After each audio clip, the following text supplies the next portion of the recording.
We remember a great statesman and a true friend of Britain. We send our deepest condolences to the American people and to his family. As we conclude this meeting of the G20, I would like to congratulate President Macri on Argentina's presidency and on the hosting of this summit. As the first British Prime Minister to visit Buenos Aires, I'm grateful for the warmth of the welcome I have received.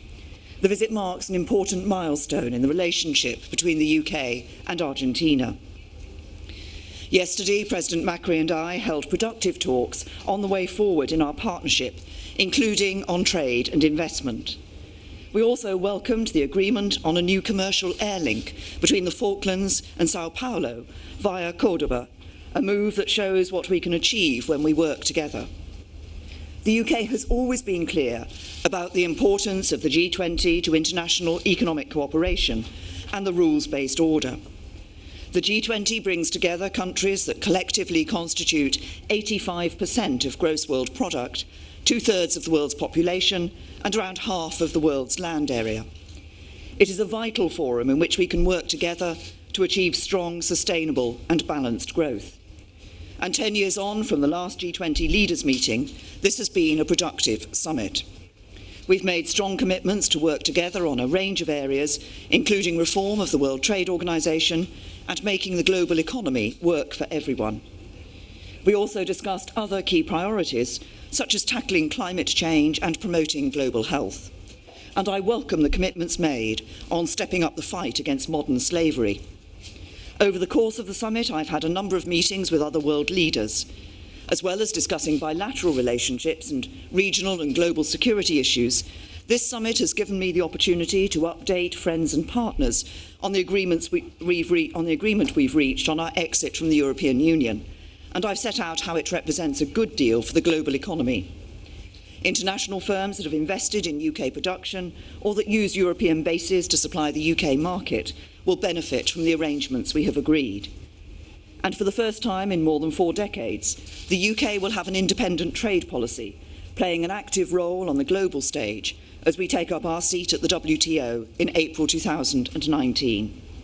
That this deal sets a path for the UK to a brighter future has been affirmed by the discussions I've had on trade over the past 2 days, with friends and partners making clear that they are keen to sign and implement ambitious free trade agreements with us as soon as possible. Thank you. Now, pass on to some questions. Faisal, I think, am I right in saying this is your last trip with yes, Sky? I think it might be. But, you think it might be? It won't be an easy question because of it. So, Prime Minister, a third of the trade envoy MPs that you appointed aren't going to vote for your trade deal. They fear that in offering frictionless trade to Europe, you can't offer full-blooded goods trade deals to the partners here. What have you been telling people here, like the Japanese and the Canadians? Have you offered them a full-blooded goods trade deal? Because surely you can't to the backstop and frictionless trade. Well, first of all, we will have an independent trade policy. We will be able to reach trade deals around the rest of the world. When we looked at the proposal that we put forward in the summer in relation to frictionless trade, we specifically asked the question as to whether that would, for example, enable us to join the CPTPP, and the answer was yes. And we have had discussions with, and I've had discussions with a number of colleagues, world leaders today, with Shinzo Abe from Japan, with Justin Trudeau from Canada, and with others about the possibility of those free trade deals. And don't forget that actually what we will be looking at, and what is important, I think, for the world trade, and this was identified in the G20 discussions on this issue, is that trade and looking at the future of trade is about more than goods. Laura. Thank you very much, Prime Minister. BBC News. Another member of the government has left over their unhappiness with your Brexit compromise deal. You are still losing ministers. The number opposing your deal is going up rather than down. When will you accept that you are losing support? Look, over the next 9 days are a really important time for our country, leading up to the vote on this deal. I will be talking with members of Parliament, obviously, and explaining to them why I believe this is a good deal for the UK, why it is a deal that delivers on Brexit, but it's also a deal that protects jobs and the economy, and why allowing this deal to go ahead, passing this deal in the vote that takes place in the House of Commons, will take us to certainty for the future, and that failure to do that would only lead to uncertainty. And I think what people want, what I've been hearing here at the G20, is the importance of that certainty for the future. Anybody else? Steve? Steve Hawkes at The Sun. Prime Minister, given the incredible events in Westminster, ministerial resignations, this could actually be one of your last trips if events turn out badly. What do you think your legacy as Prime Minister will be?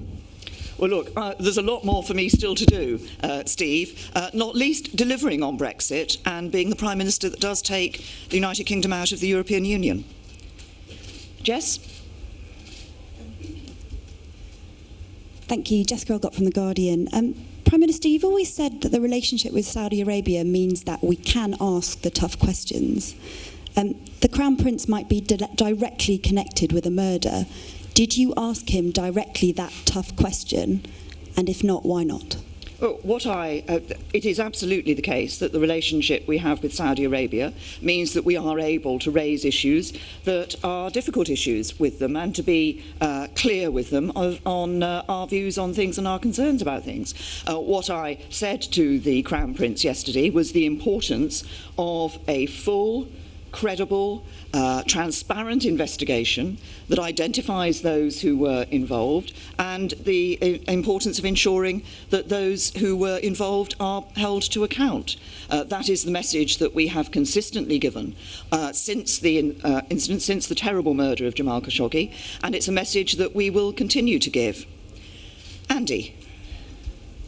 Andy Woodcock from the Press Association. Prime Minister Shinzo Abe today asked you to help ensure that there would be no deal Brexit. Did he explain to you exactly what he fears might happen if no deal does come about? And were you able to reassure him that you will make sure that won't happen? Well, I'm presenting a good deal to Parliament. I've negotiated a good deal.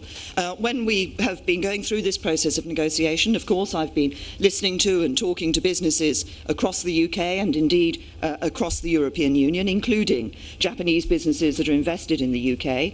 One of the key messages they've given is about the importance of being able to maintain a good trade relationship with the European Union once we've left. That is what the deal that's been negotiated delivers. That's why I say I believe it's good for the UK and the EU, but I believe it's also good for the global economy.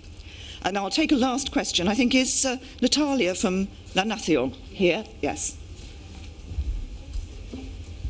Hi, yes, sorry, Natalia Pecoraro from Argentine newspaper La Nación. I'd like to ask you, how do you imagine the relationship between the UK and Mercosur will be, and the UK and Argentina will be after Brexit? Yes, well, on the Mercosur issue, of course, we have been encouraging the EU to actually finalise its arrangements, which have been being under discussion for some time for a trade relationship between the EU and Mercosur. I was very pleased to be able to have a discussion with President Macri yesterday on the future relationship between Argentina and the UK. That relationship is developing, it is growing. We have seen some important steps taken, as I referenced in my comments just now, that extra flight that is coming from the Falklands to Sao Paulo via Cordoba. But we also look forward to developing our trade relationship with Argentina once we've left the European Union. And I think this is a developing relationship and it will continue to grow. Thank you.